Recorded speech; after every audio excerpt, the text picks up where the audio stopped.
Hi friends! இப்போ தான் youth movie first show பார்த்துட்டு வரேன். சத்தியமா கென் கிட்டேருந்து இப்படி ஒரு மூவிய நான் எதிர்பார்க்கவே இல்ல.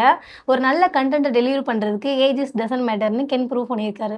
அசுரன் படத்துல கென் வந்து ஒரு கேரக்டர் ஆர்டிஸ்ட்டா அவ்ளோ சூப்பரா பெர்ஃபார்ம் பண்ணியிருப்பாரு. ஆனா ஒரு படத்துல ஹீரோவா ஸ்க்ரீன ஹோல்ட் பண்றது அவ்ளோ சாதாரணமான விஷயம் இல்ல.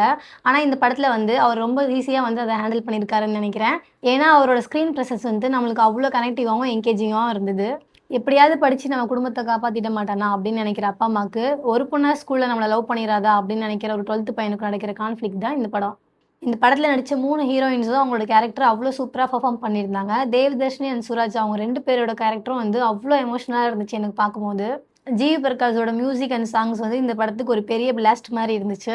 மொத்தத்துல இந்த படம் வந்து ஃபர்ஸ்ட் ஹாஃப் செம ஜாலியாவும், ஃபன்னாவும் இருந்தது. செகண்ட் ஹாஃப் வந்து ரொம்ப எமோஷனலா இருந்துச்சு.